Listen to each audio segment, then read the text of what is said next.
You're in the 06010. Focus. Fantasy Focus. Hello, welcome to Fantasy Focus Football presented by Wingstop. My name is Daniel Dopp here for the final time in the regular season with my best friends, Stephania Bell, Yates, and Mike Clay. This is going to be very fun, diving into the last little bit of Week 18. We're going to do a quick little look ahead to 2025. We will have one more show here in January in a couple weeks when we do our awards show, but this is the final regular season show. And Stephania, I've barely seen you this week. I don't know how this has worked out, but it's so great to be able to see you. How you doing, kid? Barely. I don't know. I saw you Monday and Tuesday, and then I felt like Wednesday, all of us were off. Yeah. I figured it out. You've barely seen Stephania this year. That's what it is. That's what it was. That's Literally what it is. have not seen her this year. I was going to say, I think I've been on all my regular days. You Monday, have, Tuesday, Friday. but we took Wednesday off, which made the week feel Yeah. elongated in a different way because of that. So. I am every day I wake up in a panic. Like, Why? Because I don't remember what I'm supposed to be doing. You know how what day it gets weird at the end of the year and you're like, am I missing a show? Am I supposed to be at work right now? Am What I day supposed is to be? it? Yeah. What day What is year it? is What it? year is it? Yeah. That's so I good. don't know. Rico's pretty happy because he's gotten a lot of walks. Well, you know who and else is he- pretty happy? I got to be honest. I came into the studio just ready to do a regular show, and Stephania showed up with gifts for all three of us, guys. I know, because I like you guys. Can You we guys open are my teammates. needed I it. do. I want you to open them here. All right, should we do it? All right, Yeah. Mike Clay, why don't you go first? Why don't you I describe needed what a you're doing new, to people I at home? I needed a new bottle of Savi B, and that's clearly what this is. So Yeah, Mike's got a little box that he's working Yeah, his way just through. rip it. There we go. Don't do I was like. trying to be We kind. call them the soap opera gift box, where you take the top off. Like, remember, Yes. soap operas are just like they lift the top. And You can hear the wrapping paper. All right, dad nerd jokes. Wow, right up Mike's alley. Yes, 60 dad nerd jokes. This is great because this is. I was so worried. Do you have that one already? I do not have this one. You but don't? I have a I was collection. so This is great. nervous when I was shopping. I this is was good like, material. I'm going to have one. I'm going to get one that he This is has. But perfect. I was like the dad and the nerd. And the nerd. That Yeah. sold it I was for going to me. say, the only way that Mike knows he doesn't have that book already is that he checked the spreadsheet this morning. That Yes, indicates that's every it. I dad do joke have book most he's of ever- them that have been made. So Okay, yes. See? All right. At some point, wow. while Field is talking and you're not listening, can you find a good dad nerd joke to be able to give us? All right, Stephania Bell got this what- for Field Yates as well. 500 beautiful words that you should know. Oh, Well, you know, because Caroline Taggart. do you know why I picked that book for you? Because I have a woebegone way of living life. That's what the first word I opened up was. because you're bad at No, words. because Field said to me one time that he is always trying to use new words. Yeah, that's like true. he's trying to find a new word to use, and he tries to work it into, what he does on air. And so I'm just helping you out. I see woebegone. The second word I found was yump. I'm not sure what yump means, but Yeah, I'm well, gonna I don't know I what love. it It feels like you're channeling your inner Garrison Keeler. I don't know if you guys are fans at all of Prairie Home Oh. Companion, Yeah, but that's Oh, I Mike just found a new Wobegon. word that I'm supposed to use. I think I'm going to use it towards Mike. I don't know why. It's demean. I'm going to demean you. You do that every day. I mean, you know, that's a word I know you know. All right, and then All I right, also Dan. have one as well. Opening this, Read the other side first. it says, "Punch today in the face." A journal for life's ups and downs. Oh, so you have but Hallmark. on the back. On the back it Right. says, "Don't forget to take care of yourself." Stop it. Because, That's you right know, up my alley, Stephania. who says that? So, Daniel, I feel like you're a resident, like, you would journal. Oh yeah, So I gave you permission to punch each day in the face, but don't forget to take care of yourself. I love that. What a great message right Well, there. y'all know I'm a book person. I'm a bibliophile. I love to read. I love to write. And so when I'm in a bookstore, did you it's just like say a home for me. bibliophile? Yeah. Did you learn that on page I was just going to say, 27 of this did book? you use Field's book before you gifted it to him? So just sharing. We love you. Thank sharing you so books much, with my Stephania best Bell. friends. Yeah, So yeah. happy New Year, and thanks for another great season, guys. It was an awesome season. And for those wondering, my gift, along with Daniel and Mike, for Stephania is parked out in the lot. Yeah. Get You're one of the me people a who buy cars Toyota for truck Christmas. like Brock got his lineman. Yeah. It's a 1987 Toyota Corolla with 345,000 miles, but it's a car still. Yeah, so Yeah. Daniel's father drove it to school, uphill both Oh, ways. uphill both- He took exactly, Daniel yes. To Papa grade Dopp. school back in the day. Yeah. Here's a joke for you. This is perfect for Stephania. What did the femur say to the patella? Break a leg? I need you. That's good. I That's need good. you. Oh. Knee, get it? Like the patella, That's the so I assume those are kneecap, parts the of the knee. femur, thigh bone. Yeah, the femur, thigh bone, the patella. It took me a little kneecap, while it to sits figure that in out. The femur. So it needs it. It took me a while to figure that out, except for the fact that I realized that my medulla oblongata started working faster. That's what it is. Wow, Yeah. that's good. That it's there's anatomy in there. We're gonna. That's actually just from a movie. That's But good. yeah, those are great. That was awesome. I'm going to Stephania. read. Yeah. This is going to be so much fun. All right, well, as much as I don't want to do this final show with you guys because once we're done, it's over, I do feel like we owe it to the people that are playing in Week 18 to dive into a little bit of news, some of the updates that we have. So let's dive into the Week 18 running back roller coaster, if you guys don't mind. I'm not a big roller coaster fan for what it's worth. You're I don't not? know if you, Oh, no, really? No, Oh, that's Mike right. and I did a roller coaster skit once. I remember that. And that's perfect because you just had to keep going on it over It was. and over. I'm pretty over. sure that the fantasy show and Matthew Berry was just doing that to make me as sick as possible. And by the way, the fantasy football season is a metaphorical roller coaster. We have reached the end of it. And just a reminder for those that maybe didn't watch or listen to yesterday's show, a lot of our analysis on today's show is going to be a bit more cut and dry. Play this guy, don't play this guy. Yep. I'm not exactly sure what you're getting, so good luck if you play this player. So let's start with the Cleveland Browns backfield. Stephania, we got news that Jerome Ford is ruled out in this one, unfortunately. Jerome Ford was a nice, capable backup for us this season. Any updates on what his injury is and what's going on here? He had an ankle injury and he hadn't practiced all week, so I think this just became, common sense. Like, time for Jerome Ford to not play. Yeah. Who are we looking to as the backup in this backfield? Is it Deontay Foreman? Yeah. It's only Foreman because Pierre Strong also out Yeah, on top also of the Nick Chubb. So we're concussion. down to, this is like the 49ers almost. We're down to fourth, fifth. John Kelly was added to the active roster earlier this week, kind of preemptive. They knew they weren't going to have at least one of these guys. So Deontay Foreman should carry the load here. Not much of a pass catcher. You might have to because if it's not him, you throw John Kelly out there, who's a guy that has very little NFL experience, had a cup of tea with the Rams. He's kind of been around. 6th-round pick out of Tennessee a while back. Right. Yeah. So I would say mostly Foreman if you're desperate for a flex option, but you're probably looking at maybe 15 carries and one or two targets. If that. You know why? that, you're right. You know why? Bailey Zappi. Yeah. Oh, well, Bailey Zappi also started. That's good news, by the way. The Ravens are 20-point favorites over It's the up to Browns. 20? Yeah, it grew. 20-point favorites over at ESPN. Bet. That's actually surprising. I thought it would have maybe went down a point because, again, DTR is per play the worst quarterback in NFL history. I feel like going to Zappi helps Bailey them a little bit. Zappi. Yeah. Man, I don't know. 20 points. Good luck That's to the kinda wild. Cleveland That's Browns wild. on Saturday, excuse me. They need to lose, by the way, because they are still – they have a chance. They have a real shot. I mean, they have a shot, I should say, to get the number 1 pick in the 2025 NFL Draft. The Patriots are playing the Bills, who won't be playing their starters on Sunday other than a few sort of courtesy snaps for Josh Allen to keep that streak alive. So the Browns, 20-point underdogs. Good luck. Gosh, and not only no Jerome Ford, but I believe David Njoku also ruled out in this he one. is So out. it feels Tillman like as well. Jerry Jeudy Yeah, is Jerry going to be Jeudy is like the guy. only one. Yeah. Sign me up for another 18-target game if you guys don't mind. Yeah, if you how got about Jerry Jeudy this? in your roster. This is a point made by our guy, our boss, Scott Clark, who mentioned this to me recently. Jerry Jeudy had a 3-game stretch where he had exactly 1 catch in 3 straight games and went on to make the Pro Bowl the same season. Yeah. And by the way, now, the AFC, not exactly the NFC in terms of wide receiver star power. I mentioned yesterday how I thought it was pretty insane that Brian Thomas Jr. didn't make the Pro Bowl. I would have had him as the 3rd AFC wide receiver. That guy, Jamar Chase, pretty good. I feel Still like pretty legit. locked in. he's locked into that one. That being said, not a bad season at all for Jerry Jeudy, especially given how slowly it started. Yeah. Yeah, no doubt. By the way, I did kind of raise the Browns passing game a little bit with Zappi in there. I mean, they should throw the ball more. You're not going to have a super run-heavy Especially as 20-point quarterback who underdogs. just can't throw the football. So Might as well. I'm saying DTR to Zappi. Oh, got I it, think got helps it, got the it. cause a little bit. I'm not saying it's great. It's still bad, but it's better than it was. Yeah.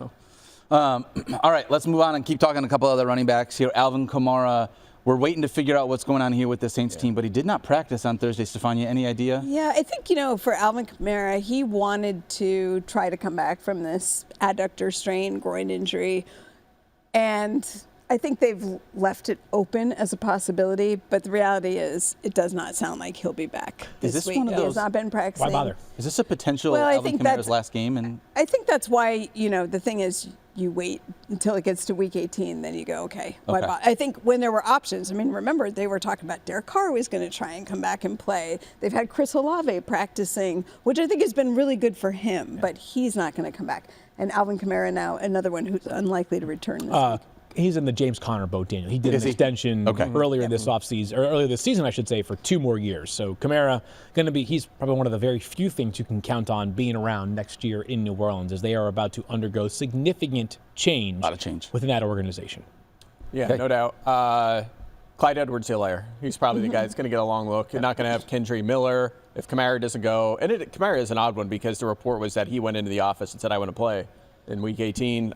Obviously, the team might have decided otherwise. But if he's out, Edwards-Helaire would be my preferred desperation flex option. Yeah. But even after Kendre went out with that concussion last week, it was a timeshare with him and your old friend Jamal Williams in that backfield, almost exactly even in snaps, and neither of those guys cleared 5 fantasy points in the game. I mean, the Buccaneers very motivated, very good run defense. Avoid if possible, but Edwards-Helaire would be the preferred option. I mean, to be clear, it's different than some of the guys we've talked about who've already been ruled out. Kamara has not officially been ruled out, and I do think he did express wanting to try and come back. He's not there yet, so keep an eye on it. It could change, but I don't think it will. Speaking of preferred running backs, do we have a new preferred running back in the Pittsburgh Steelers backfield with Jalen Warren over Najee Harris? Yes and no. Yes, because if you were forced to choose between one of these two, it would be Jalen Warren over Najee Harris. He has been playing more. He also is just a better player on a per-touch basis. No, in this sense. It's going to be hard to find a ton of other running backs this week that you can trust over both of these players simply because they each have much to play for on Saturday night. Yeah, you're right. I think both are viable. I have Harris at 23, Warren at 20 in my rankings right now. But look, Warren has outsnapped Najee Harris in 4 consecutive games. Yeah. So this is a trend now. He's kind of taken the lead there, and it's worked out pretty well. 92 yards in Week 16, 112 yards last week, at least 14 fantasy points in both. Harris has been under 11.5 fantasy points in 4 straight games. So Warren has been the better fantasy back. He's outsnapping him. We know he's more involved in the passing game. Neutral matchup against Cincinnati, but both teams are motivated to win this game, so they should be all in for a win. Yeah, the only caution would be he does have a rib injury. Jalen Warren does, and even though he was full practice yesterday, it's one of those, if you go in and as a running back, the way you take shots, if you get hit in the wrong place and all of a sudden it's a problem, that could be an issue. So just be mindful. Just to give some context of examples of players that I would rather play both of these guys over. I'd rather either Steelers back over any Chiefs back or over any Eagles back, just because I don't know how much any back will play for either of those two teams. And it might be that, hey, maybe Samaje Perine is active, but he plays 12 snaps because, as Mike has pointed out, he's a 30-year-old back who is a valuable part of their offense when they are playing in much more meaningful games. Yeah, there's going to be risk for all these guys. I mentioned this with Blake Corum, too. He feels like, he might get 20 touches this week. But, again, what if he plays the first half and then they're like, all right, we need you in the playoffs as the backup, so Cody Schrader plays the whole second half. I mean, there's risk with all these guys that are filling in. Yeah, that's why Week 18 is so volatile, obviously, from that perspective. I want to ask you this, Mike Clay. The New England Patriots did not trust Ramondre Stevenson to touch the football last week. Can I trust him in my championship here in Week 18? No, I don't think trust is the word at all. I don't know what they're going to do. That's the problem. So we thought Antonio Gibson was going to start last week. Take yourself off the hook here, Mike. Yeah, we were told. You did not think. This was not Adam Schefter reporting, this is what I'm hearing. 20 minutes before the game began, the head coach, Gerard Mayo, went on the team's official radio broadcast, as in the one that they play every Patriots game on, up in WBZ Radio, or 98.5 The Sports up in Massachusetts, the great state that I grew up in. And he told Scott Zolak, their analyst, who does a pregame interview with every week, Antonio Gibson is going to start. 20 minutes later, Antonio Gibson did not start. Nope. Figure that one out. It was Ramondre Stevenson. Did we ever get an answer on that, by the way? After the game, he said it was a coach's decision. So anyway, and Stevenson starts and then goes on to play 24 snaps. 20 snaps, had 2 carries and 1 target. Gibson, 28 snaps, 12 carries, 1 target. Gibson outplayed him. He had 63 yards on his 12 touches. Ramondre in the game had 1 yard. Yeah. So I feel like maybe it does go back the other way. And Ramondre, remember, he got an extension too. He's their lead back next year. That's the plan. So you would imagine, based on 4 years, contract. $36 million. Right. So you would think maybe they go back to him this week. For 1 yard. Yeah.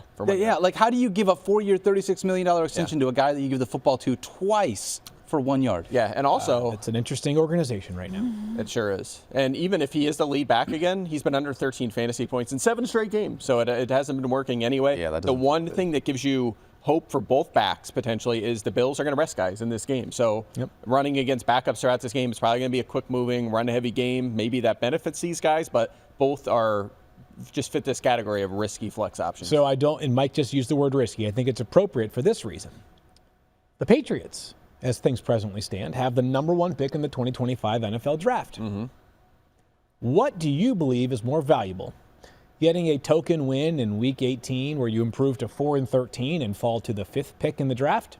Or going 3-14, ending the season on a 7-game losing streak, but having the number 1 pick in the draft with Drake May already on your roster and the opportunity to potentially. What an Ding, ding, ding, advantage. ding, ding. Right. That one. So I'm not saying that Gerard Mayo has been saying throughout the week we're going in there with the mindset to win. I also wouldn't blame a single person there if after the first half is over, it's neither Ramondre Stevenson nor Antonio Gibson. It's Michael Hasty. or Tyrell Jennings or whoever, whoever their practice squad running back is, or things of that nature, right? Maybe Hunter Henry has his helmet off during the second half of the game. Maybe Joe Milton, Bazooka Joe, plays quarterback for the Patriots in the second half. I'd be thinking long and hard about the bigger picture view if I'm that team. I hear you and I agree. I just feel like the history of these situations, we talk about them every year and they never do it. They try to win. They play the starters all the way through, right? Oh, I'm aware, but the history of the good teams is what they do is they lose these games. Like Philadelphia losing to, who was it a couple of years ago that Philly lost? Oh, yeah. It was like the But Giants or that the affected Commanders. the playoffs, though. Yeah, I remember. That was the, who was the quarterback? Nate Sudfeld came in. Was it Washington? They played. I remember Philly basically was like, if we lose this game, and they knocked the Giants out of the playoffs, something like that. I thought it was, if we lose this game, it really impacts the draft pick of our team. Like if I'm Buffalo, I want to lose on Sunday. I want to. I know that sounds loser mentality. Sure, that's fine. Because I'd much rather be the 2 seed. Oh, wait, I am the 2 seed no matter what. And the Patriots would then have the 5th pick. Like, I don't know.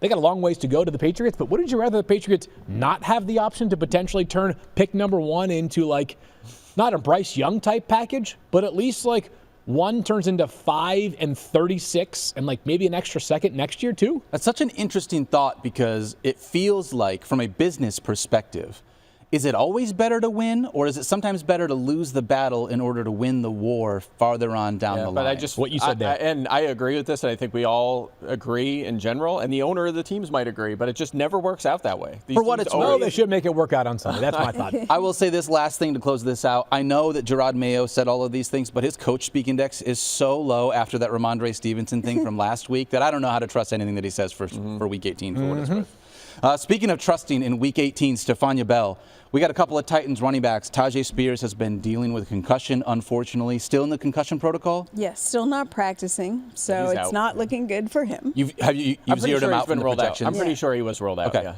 So then we're looking at Or he's an, doubtful, one an of those. ankle injury yeah. right now from Tony Pollard. Right, Do we think who that Tony did not Pollard play is going to be last good to week, go? And well, he's limited in practice, so it sounds like he's probably going to play. But who knows? You know, If not, Julius Chestnut, Julius Chestnut. next man up from that could backfield. be. Well, we saw that earlier this Yeah, year. and Spears- it could be a split. I mean, look, Tony Pollard's been dealing with ankle injury all season. This is not a new thing, and we've seen games where he's come in and then had to leave because the ankle has been a problem. So he gets rested last week, which I think was a smart move because of the ankle. Is he really ready to play and play an entire game? Who is to know? Yeah. Well, I do know this. A mere 83 rushing yards for Tony Pollard would earn him an extra $250,000. Well, it'd be And nice how for about him to this? get that 83 yards. They're playing Houston, who's going to play their backups, by the way, most likely. I mean, at least for a chunk of this game. Houston, nothing to gain or lose this week. Probably going to rest some guys, at least half the D'Amico game. keeps saying their guys will play, but I have a hard time buying Yeah, that. to some extent maybe, but I don't think for a long time. These teams played in Week 12. Tony Pollard had a season-high 21.9 fantasy points in that game, 129 yards and 27 touches. 27 touchdowns. touchdowns. Yeah. That's a huge game. That's why he's RB1 this year.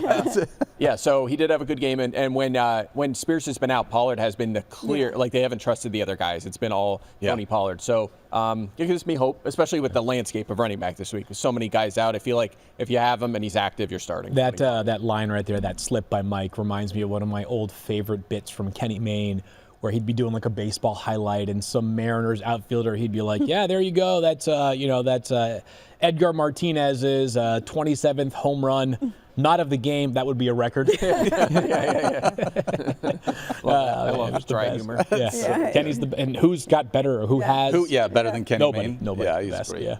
All right, let's look at a couple more running backs here.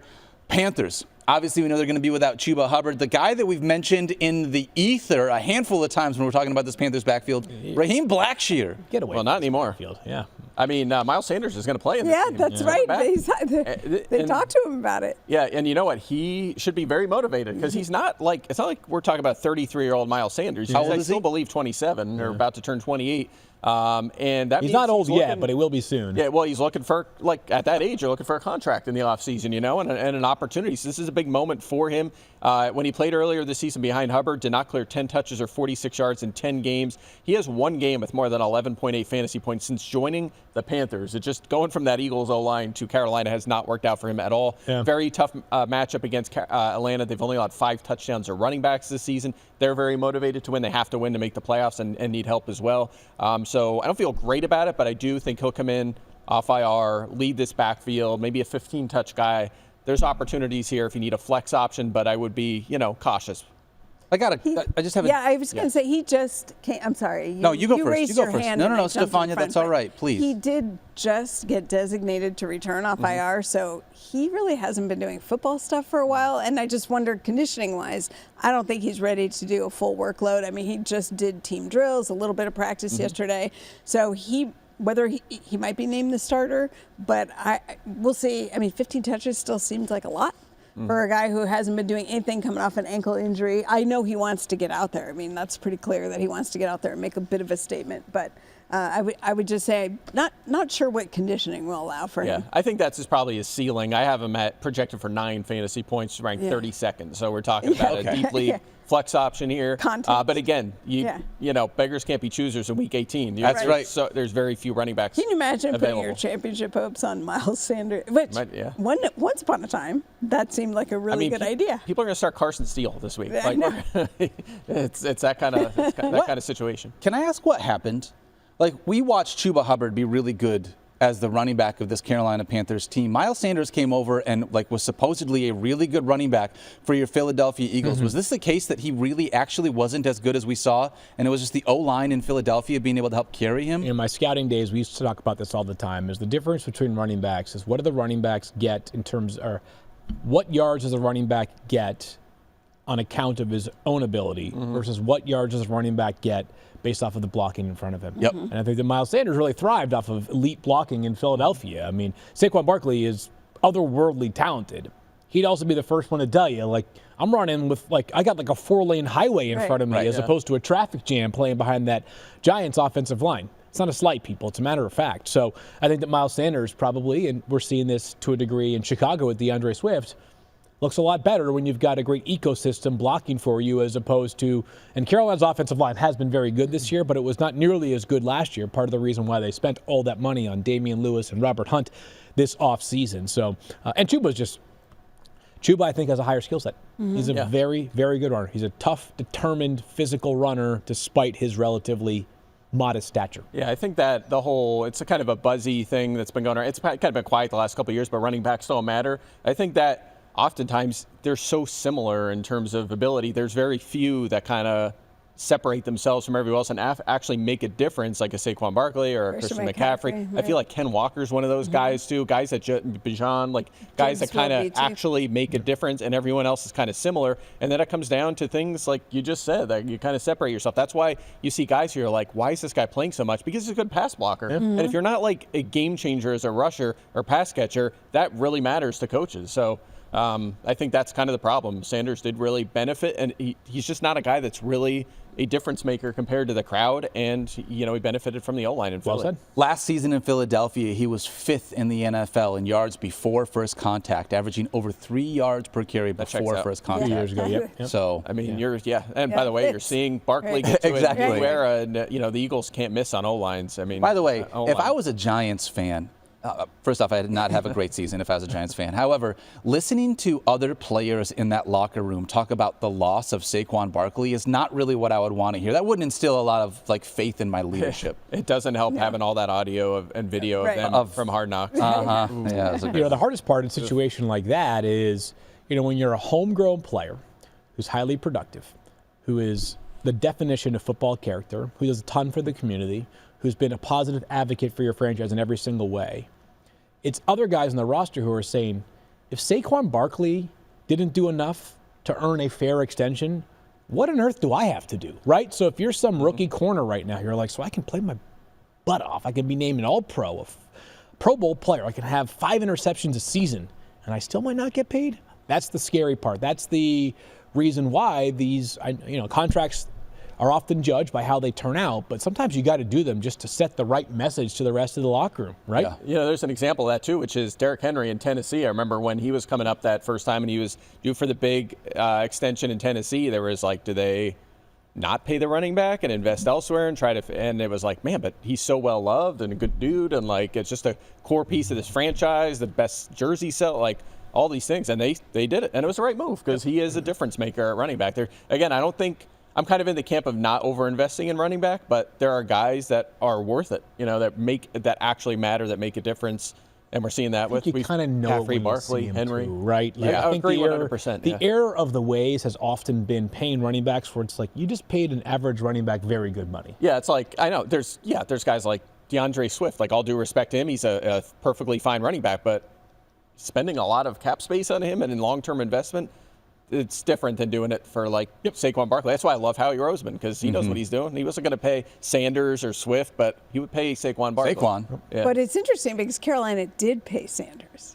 I know, but that's what I'm saying. That's the one you're like, I don't and get that's it. the one. I don't get It was a head scratcher, right? Because it was when they did it, that was early, and it kind of set this market of like, wow, if he can go to Carolina and do this, and we all expected huge things, and then it didn't really pan out. That's also that's part of the reason why the person who paid him is no longer there. I was just going to say, Yeah, by the way, it's also the thing about Barkley not getting anything in New York is like, I think a reason all these running backs got, decent contracts and went elsewhere this year is because the cap went up by so much that all these teams had extra money to spend. Yep.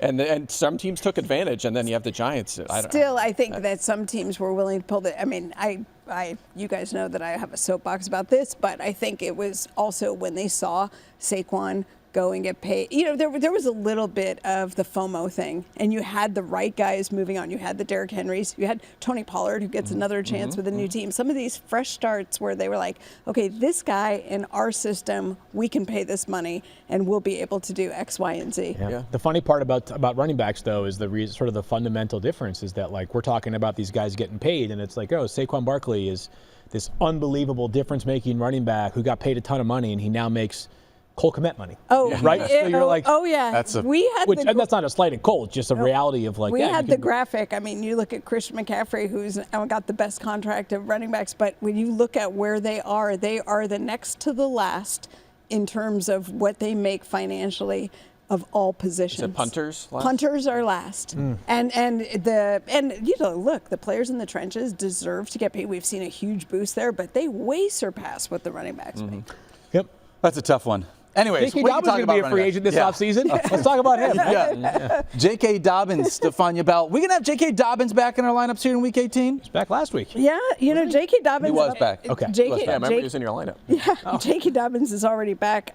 Gus Edwards not practicing, so I think it's going to be all J.K. Dobbins. Look, J.K. Dobbins said he wanted to rewrite the narrative around him about his injury history. He's done a great job with it so far. Hasn't he just done an amazing job of doing that? I mean, when he came into the season, we knew there was all this talk about the Chargers going to be more run heavy, and I think that narrative got a little distorted, like as if they weren't going to throw the ball with Justin Herbert.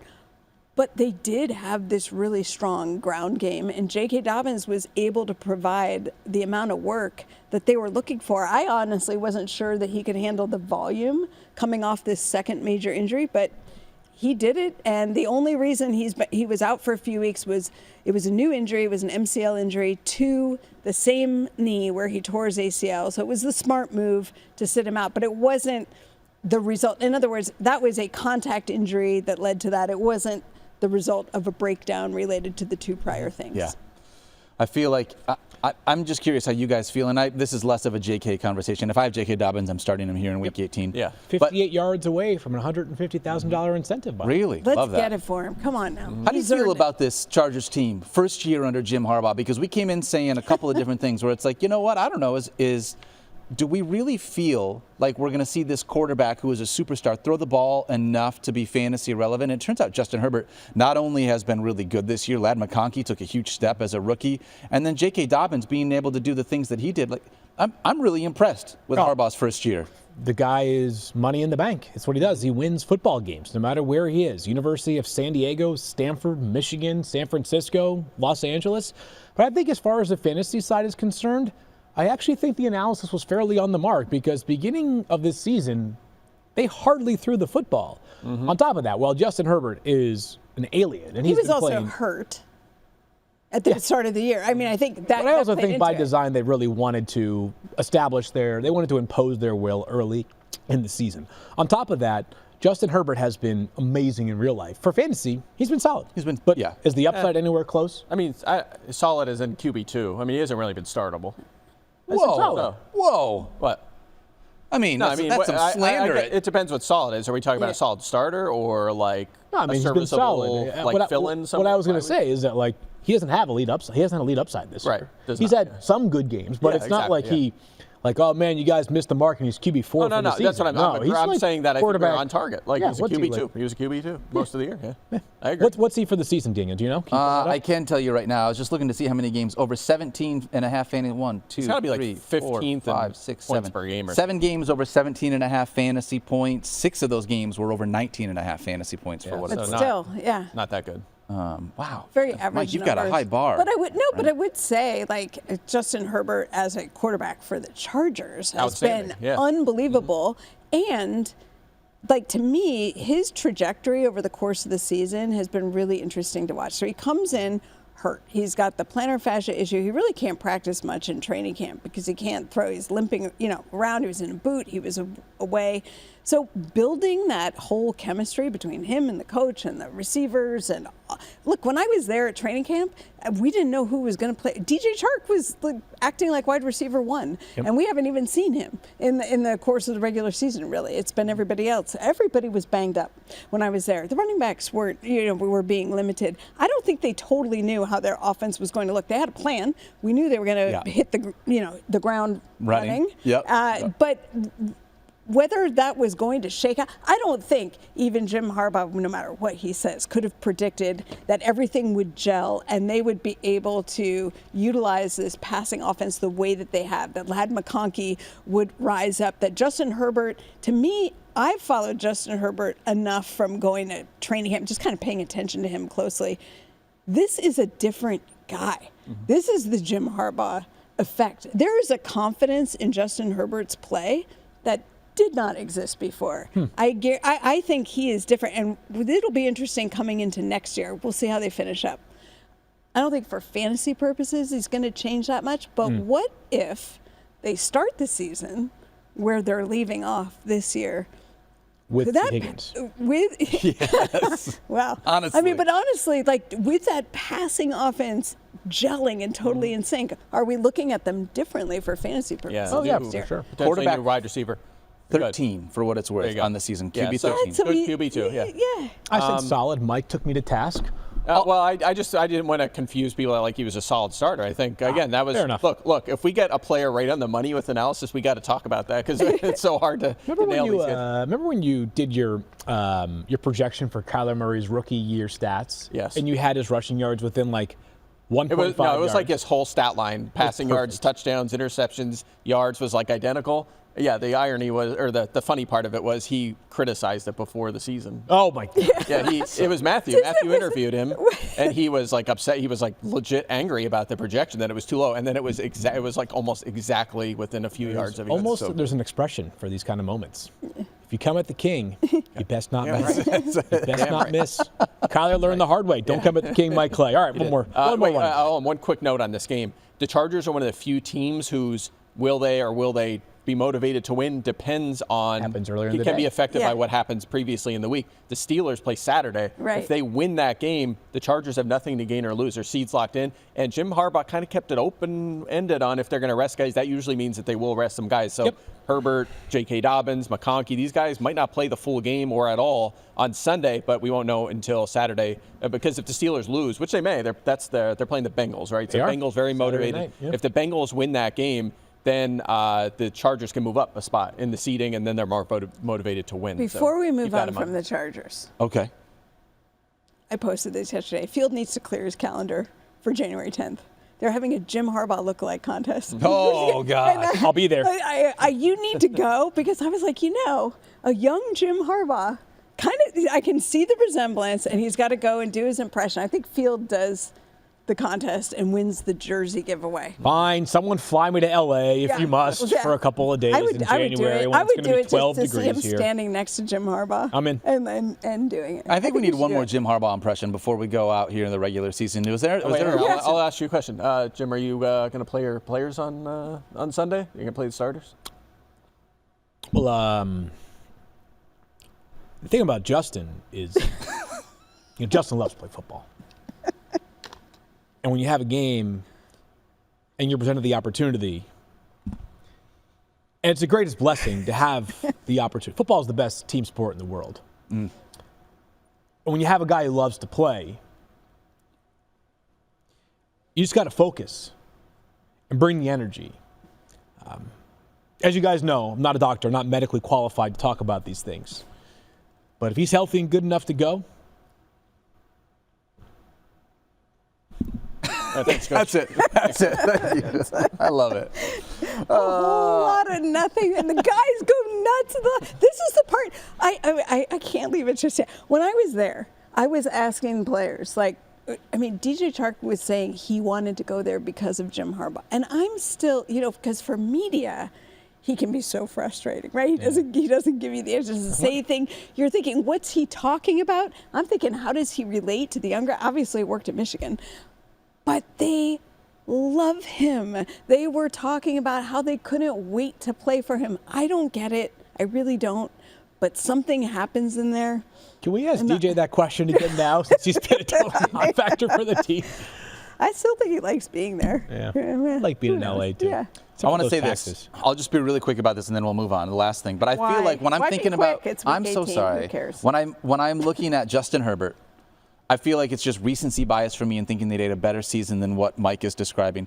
First 7 weeks of the Unusable. season, he didn't top 15 fantasy points. I think it was under 13.86, Yeah, he was right? better after. From week 8 on, like I said, he had 7 games over 17.5 fantasy points, including a bunch of 20-point games. That all happened from week 8 on. So you're talking about down the stretch when your fantasy team needed it the most is when he showed up Yeah, for 4 fantasy. 20-plus games. He was the ideal midseason pivot if you drafted, I don't know why you do this, Anthony Richardson or somebody like that. Yeah. who Yes, stumbled out right. of the gates. The one thing I'll say, I'm pretty sure he didn't have any big games. I think he he had one maxed out. 24-point game. 2 24-point games. 3 Yeah. 24-point games. He had one in week 17 as well. No, sorry. Okay, Whatever. so yeah, Let's move on. He just that's the problem with this offense. I think good for them. Not a huge Maybe ceiling just there. He doesn't.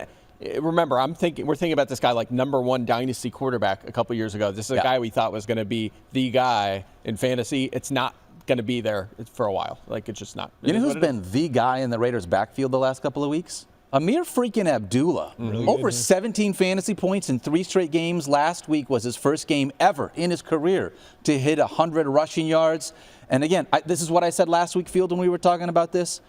This Raiders team, in spite of the fact that they don't have anything to play for, they're playing their butts off. And Amir Abdullah is one of those guys that if you need a running back here in week 18, I think that you could maybe try. He hasn't practiced yet this week. Oh, He's got okay, a Stephania. foot injury. I don't know. I don't know what's going to happen. Are we going to go back to Alexander Madison? We are. We might have to. Probably, yeah. So, yeah, I think if Abdullah does practice today and is the indications are he'll play on Sunday, then he's a fairly usable flex option, maybe a little bit better than that, depending on how many running backs you have from the pool of players that aren't playing. That being said, if the Chargers do have something to play for, not a great matchup, Abdullah, I don't know, I feel fine about him. Yeah, it seems to always happen where you have these guys that are clearly committee backs or backups or situational guys. Abdullah's had a fine season. He hasn't cleared 13 touches in a game until last week, has 23, and suddenly he's hurt. And, we've seen that a lot. It's happened a lot. So it's disappointing, but you're right. 141st regular season game last week. His first 100-yard rushing game. So a good story, because a guy that was considered initially like kind of a bust as a second-round pick, but kind of found his way in the league and has been around a long time and just been a really solid player. Yep. Yeah, the Raiders talked about this after their win in New Orleans. Basically, Antonio Pierce said, a lot of people have been talking about what do you guys want to play for, and this guy, meaning Abir Abdullah, is like the backbone, the heartbeat of this team. So they've won 2 straight games. It has impacted their draft status, but the players seem to be happy with these back-to-back wins. Just one more. He's not on our list, but did you guys talk about Chase Brown yesterday? We did not. And he is Yeah, he's injured. He's got an ankle injury. He did not practice all week. Now it's interesting because he was working on the side with the medical staff, and I heard that he wore a jersey. He was in a jersey at practice yesterday. So sometimes that's an indicator that they're feeling more optimistic. But I'm still a little bit concerned that Chase Brown might not be there. It's a Saturday game, so just make sure you check your lineup. They did activate Kendall Milton, signed off the practice squad, so it looks like they got insurance just in case. That's why I feel like this is a real toss-up. There you go. Yeah, if he is out, Khalil Herbert probably gets the bulk of the workload there. And again, Bengals, one of the most motivated teams in the league, absolutely have to win on Saturday to have a chance. It's still going to be tough. Denver has to lose then on Sunday against all the Chiefs backups. They're not going to play anyone. Miami has to lose or tie, right? What's that? Miami has to lose or tie. Which I could see that happening. Not that the Jets have inspired a lot of confidence this year, but the Dolphins without a Tua. bunch of people. Yep. I just wanted people to be aware because Chase Brown might be one of the ones you would think like, oh, that guy was Cincinnati motivated. That's a running back I would like to start.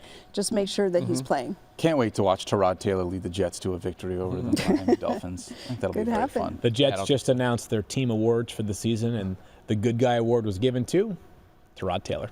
Oh, look at that. But you are joking, by the way. As of now, we expect we do expect Aaron Rodgers to be the starter. One touchdown, I'm sure he will. For 500. Yeah, and it may be his last game. So, all right. Play every Viking and play every Lion. I was going to say, you mentioned like teams most motivated to have things going on, like the Minnesota Vikings and Detroit Lions. This is an appointment viewing here, Sunday night football. If there is a Lion or a Viking on your roster, we can put them in your lineup. Every single one of them. I literally, Mike, when we do our lineup blocks on Sunday, there'll be probably a full page, 4 on each side, right? Yeah, probably. Both quarterbacks, both starting running backs, 2 wide receivers from each team. You got it. The tight end on both teams, maybe 5 each. Yeah, 5 each. Kicker, both in play. Jake Bates, Will Reichard. Don't play the defenses. Everybody else play them. Aaron Jones sounds good to go, Stephania. Yeah, getting better. So it sounds like he'll play. Can't wait. He wants to. Yeah. What a way. The only problem with this game is it might actually surpass any game in the postseason, right? These two are going to be throwing haymakers all night. I wish there was a way for us to get the Daniel to the game on Sunday night. You got to work. That stinks. That's a bummer. Wait till the Super Bowl. Get you there. Hey-yo. I'm hoping my buddy Kurt Vandermaas has, who you guys have met before at some of our live shows, he has season tickets to the Lions. So if they make the NFC Championship game, you got to fly out there for it. Oh, there's at least a shot that I've got to think about. That's going to be the biggest. Lions have never played an NFC Championship game at home before. So this would be the biggest game that they have ever played at home in the playoffs in the history of their franchise. You must be. So we'll see. Fingers crossed we can make it. Might be against the Eagles too. You know what? You both need to go. Listen, I've watched a game, the NFC Championship specifically. Oh, yeah. When I was playing against Mike Clay. My team against Mike Clay's team. It did not go well for me. Hopefully history will write itself here. That was the Purdy and the backup got hurt. That was when you guys brutally beat our quarterback, took him out. That was the only way they could win. Yeah. They had to have Christian McCaffrey trying to hand off the ball, try to throw it. Still It's the only way you got. Yeah. How'd that Super Bowl go for you? It's all right. We got there. That's so good. Here we go. We could both play that game. You had the same result last year. No. Let's take a quick look back, if you guys don't mind, at the top fantasy players here in 2024. There are a handful of guys that I feel like we just need to be able, and like I said, we're going to go through and do a whole awards show a little bit later on this month. But a couple of the guys just at the very top. Josh Allen and Lamar Jackson, which one do you guys have as MVP? Because I feel like at any given day it could be either one of them. Well, we can't announce our awards picks. Let's say NFL MVP, NFL MVP. Oh my gosh. Is it Lamar or is it Josh? Or is there a dark horse I'm not thinking of? Well, Joe Burrow is the other name that's being mentioned right now. And I would say that, and I think the answer is if you cast a vote, you're just going to piss off 2/3 of the fans in football. Because That's fair. it seems like everybody has a strong stance on this. I think that the most important thing that you can do is understand that someone's vote is not a vote against either of the other two candidates. It's a vote for. I felt as of just a couple of weeks ago, the answer would be Josh Allen. Lamar Jackson has played marvelous football, and the Ravens now have a chance to be the third seed. If you factor in wins and losses, Buffalo is going to have a better record. I believe in the narrowest of edges that Lamar Jackson is my NFL MVP. Really? Interesting. It's very close. Josh Allen has been nothing short of unbelievable. Our friend Mina Kimes has done excellent work breaking these things down. You know, she's made the case about how Buffalo probably has the best offensive line. Lamar probably has the best, running game to work with, and Joe Burrow probably has the best wide receivers to work with. So you could really make a pro and con list that is fairly stacked for each of these three candidates. It's really tough. I would have been on the Josh camp for a long time. I don't have a vote. Remember, it's ranked choice voting now, so you do vote 1, 2, 3, 4, 5. My 1, 2, 3 would probably be Lamar, Josh, and then Joe. But it's super I am close thankful to for not me. have a vote. It's this year. super close for me. Yeah, I clearly don't have a vote. But if I did, I think, the whole rising tide lifts all boats. Josh Allen, remember the start of the season, what we were saying about the Bills? And who was he going to throw the ball to? And he has elevated a wide receiver core that nobody was talking about before.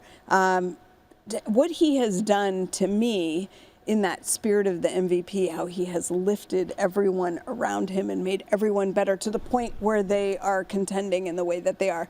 Obviously, I love Lamar Jackson. It might also be a little bit of, I'm the Oscar Academy voter where it's like, Lamar's got 2 and Josh doesn't have any. That's what I was going to say. I kind of want. I kind of feel like because it's one of those where if they're playing together in the league for about the same amount of time, would Josh Allen always be the bridesmaid and never the bride? I just feel like Josh Allen, what he's done in terms of elevating the entire Lamar Jackson, and maybe this is actually a case in his favor. He's so good that it's almost like taken for granted, right? And what he does in his ability to run the ball, throw the ball, like he's won games because of his passing and he's won games because of his running, but Josh Allen's done the same thing. So I probably am just tiny bit teetering towards Josh Allen. Yeah, I just, for the whole body of work, maybe it is, I feel like Josh has earned one now, it's not fair to say that. It should be a toss-up, and if you think Lamar is more valuable, it should go to him. But yeah, I think that's my issue is it's been Josh Allen all season, and now it's man, really full season award. I just feel like it. I know. The correct answer I don't is have Jared a great Goff, guys. Yeah. Don't. I agree. I agree with that for what it's worth. Yeah. No, honestly, if I had to pick one, it's so tough. I would lean Lamar Jackson as well because what he's done, almost 4,000 passing yards. Over 850 rushing yards. He's got 39 passing touchdowns and only 4 interceptions this year. On top of all the rushing work that I just mentioned, 852 rushing yards and 4 rushing touchdowns. Those are all better than Josh Allen.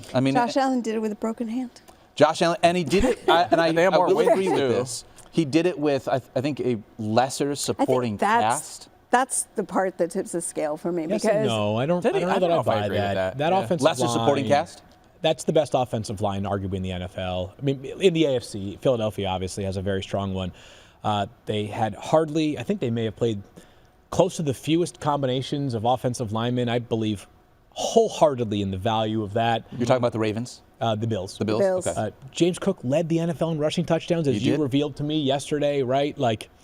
I know that the wide receiver core lacked a star, but I also don't think that is totally an island of misfit toys. So I don't think that that's why I had the hardest time voting for this, is I don't think there is a clear deficit in terms of supporting cast or advantage in terms of supporting cast amongst these three. Yeah, I don't know. I think coming into the season, I thought the Ravens were better situated in terms of supporting cast. The Bills, remember, they barely made the playoffs last year. They needed a late season run to make the playoffs and then lost a ton of their key players in the offseason. And still, they were better. They were better this year. And a lot of that was Allen putting that team on his back for a long time. But then you're Lamar did the same thing at times. He's had that team on his back. So It is a hard call. I mean, I think it comes down. It's like 51-49 the way Yeah. you lean on this one. It's a tough call. Is there a tie possible in this? We've had co-MVPs Co-MVP. before. Peyton Barry Manning and Sanders Steve and McNair, Brett right? Favre, I think, shared MVP for a year. That's correct. Yeah. Yeah. And I think Peyton. Well, and I Steve just McNair may wondered have with shared the as well. ranking with the 1, 2, 3 if it's going to 4 or 5. I mean, I guess there is a world I bet in which it'll you could be have close. identical like ballots. mathematically, Yeah. it might make it harder to have a tie. You know, Josh and Lamar and Joe can just do the Spider-Man meme, and they're all pointing at each Yeah. other as like, we're all the MVP Yeah, this I- year. by the Put way- Joe in a different category. Yeah, I don't think he has a real shot to win it just because they're probably not going to might make the miss the playoffs. And playoffs, even yeah. if they do, I think it's a long shot that he wins it. Yeah, I He think it's deserves gonna end he up deserves being- consideration, but The books seem realistically- to think it's going to be Josh, so maybe the books Yeah. will be correct. Well, for what it's worth, from a fantasy scoring leader standpoint, I do want to say this. There were 3 teams that had 2 guys in the top 10 this year. Mike, your Philadelphia Eagles with both Jalen Hurts and Saquon Barkley. We know the seasons they put together. My Detroit Lions with Jared Goff and Jameer Gibbs. is that guy. They were unbelievable this year. And the Cincinnati Bengals, who have 2 guys inside the top 4 in Joe Burrow and Jamar Chase. If you had any of those teams, though, any player basically on those teams, you did really well in fantasy football this year. I think Baker Mayfield. I realized you could say love which that. one is the biggest surprise. I think it'd be either Baker Mayfield or Jared Goff. But is I would he go not with going Baker to the Pro Mayfield Bowl? as the biggest surprise as a top 10 fantasy scoring player. Yeah, and those 10 that you see on the screen right now are 1 through 10. Jaden Daniels, the only rookie on this list, just a brilliant season in every way, shape, and form. Jaden, you are awesome. Thank you for the joy that you have brought, not just Commanders fans, but all of us who play in fantasy football. He is a true blue difference-making fantasy football player. And, of course, not just the 6th highest scoring player in all of fantasy football, Daniel, Highest scoring rookie by a quite a bit. wide margin. By a lot. If you a look lot at the highest scoring rookies this season, Jaden Daniels averaged 21.98 fantasy points per game. Next highest was Bo Nix at almost 4 points less, 17.73 fantasy points. Top 10 from the rookies this year from 1 to 10. Jaden Daniels, Bo Nix, Brian Thomas Jr., Malik Neighbors, Brock Bowers, who we were all out on based on his landing spot at the beginning of the year. Caleb Williams comes in at 6, Bucky Irving at 7, Ladd McConkey at 8, Xavier Worthy at 9, and then finally Marvin Harrison Jr. all the way down at 10. It was interesting that he's even made the top 10 because it didn't feel like it most of the season. Around this time last year, we did a show previewing the draft prospects and what we thought of them, and sort of talking about guys like Jaden Daniels and how I thought that the outlook for him was as favorable as any player in terms of dynasty leagues, especially Superflex. This upcoming draft class, just to give you a snippet of what might be ahead, has a ton of volume at running back, way better than this past year's class. Ashton Genty, you've all heard of. He, of course, the brilliant Scattaboo. Boise State running back, Cam Scattaboo from Arizona State. I just like saying But his there's name. honestly, I've got 30 guys already that I think could be drafted at running back, which is a huge number. That's wild. Did you say Huge. 30? 30, yes. Shanti? That's unheard of. Now, Yeah. will they get drafted? Not all of them, most likely, but Like do they have a 15 usually draftable get Are we grade? going to see how many running backs go in the first round, do you think? I'd be surprised if there was more than 2. I think 2 is the maximum. I'd say 1.5 is what Vegas will have as the over-under. There's a lot of player- day 2 picks. Caleb Johnson from Iowa is a running back who may go in the first round, but I think second round is the worst case scenario for him. A lot of day 2 picks and a ton on day 3. So for fantasy purposes, what it's going to come down to is landing spot for these guys because, as we know, a lot of backs means that some of these guys are going to end up as backups, right? Most of them. I mean, this running back situation isn't bad across the league. I mean, a lot of guys, even situations where you have some older backs like James Conner or Ramondre, like they have extensions. They're going to be back. They do, yep. So, but it is not as deep at wide receiver. Quarterback is a complete wild card. There's a chance that none of the quarterbacks drafted crack even our top 20 for quarterbacks in terms of fantasy football going into next season. Tight end, very, very deep class and a very intriguing one as well. So if you are short on tight ends in your dynasty league, this will be a good offseason to attack that. But just don't brace for a repeat of what happened this year. This was a ridiculous season for rookies. It's like out of control, awesome. We from our got rookie spoiled class. by it. We did, yes, we did, in a major way. Is this going to feel like, and I recognize I would have thought that Marvin Harrison Jr. would have been in this conversation, but looking back at that Mike Evans, OBJ, wide receiver rookie class, is this going to be one of those years where we look back and be like, how iconic were the rookies of 2024? I mean, again, we talked about this earlier in the week. First time we had 4 rookies reach 1,000 receiving yards. Like, it's on its way based off of what they have done so far. And I felt like in a couple of those cases, like Brian Thomas Jr. not playing with an ideal quarterback situation for a lot of this year. Malik Neighbors not playing for an ideal quarterback situation at all this year, right? I mean, it's been really impressive. Ladd McConkey was not a full-time player early on in the season. Brock Bowers, same deal. So the fact that those 4 guys got there, super impressive. Brock Bowers still have some history that he's chasing here in Week 18, or is that? He can still break Puka. Has he already passed the record for most catches by a rookie? He's definitely already set the record for most receiving yards by a rookie tight end, albeit in 2 extra games compared to Mike Ditka. That being said, still think about that. Mike Ditka's record stood for how long? And he said it back when tight ends were not catching passes the way that they are these days. So really impressive. Shout playing out 14 to Mike games. Ditka. Yeah. Anyways, great rookie class. We'll see what happens next year. I feel like we'd be remiss though with the final few minutes of this show here to not deliver some significant thank yous and doses of gratitude and debt to a lot of people here. So we can go around the room and just express some of it. But I did see this. This came courtesy of Mike Ehrlich, who does a great job overseeing a lot of the live shows here at ESPN. So I think it's a reasonable place to start. We had over 6 million people tune in to the live stream at some point on YouTube this season. That's a pretty insane number when you think about it. It does not include the audio listeners, and yes, of those 6 million, some of you are the repeats that are here every single day, and we love that community. But just to think that someone would take time out of their day. We do not air at a time where a lot of people are just sitting around doing nothing, right? If you're here on the East Coast, you might be at your office. If you live on the West Coast, you might be just getting up when we air. If you live in Hawaii, you're probably still asleep. So shout out to all the people that checked out the podcast, whether it was audio, video form, the ESPN app, however you found us. Super grateful to everybody for this season, because that was a heck of a year. It was a ton of fun in our new digs here. Good old Studio W. It's been a ton of fun. Yeah, it's been awesome. Great. Yep. Yeah. Yeah, I would like to say to our producers and our directors, Tyler Mowbray has crushed it this year for us. Huge upgrade from a video perspective. All the fun graphics that he brought to the table. All the fun graphics and the sound effects. Yes. You know, the awesome sound effects, the big board with the tweets and the background. We've got a great production staff. Yeah. Our director, Dan Brindle, has come on this year. It's been really awesome to be able to work with as well. And I think, probably the most important one is probably Jared Goff. Yes! Jared Goff! What did Jared do this year for our show? Brought you pure joy. That's and exactly what he right? did. Yes. Yeah. We got a great staff, though. It's not, Tyler and Dave on the production side, with Zach, Chelsea. I mean, there's been a million people that have contributed to it in some way, shape, or form. Of people. Q has been a big part of it. Great we group. have an awesome social media team that's helped out in a meaningful way. All the people who do our ad sales and sponsorships so that we can actually have the show supported and bring it to you. Yep. And I feel like this is very Jim Harbaugh of me to say, but thank you, football. I was with some friends recently who came over and stopped at our house on their way back home after visiting some family, and it was a husband and wife who've got 2 young kids who are around the same age as ours, and the wife was asking me just like, do you ever watch anything besides sports? And I said, occasionally, sucker for all the real estate shows and Love Island, like Mike and all that. But football has just meant so much to each of us. And another great season. Fantasy football, in some ways, feels like it makes the world go round for us, right? What a great year it was for football this season. What a great year it was. Yeah. It was really weird yesterday. I mean, it was like, and I mentioned it going into, coming out of the show, you basically had to hang out with your families because there was no Thursday night football.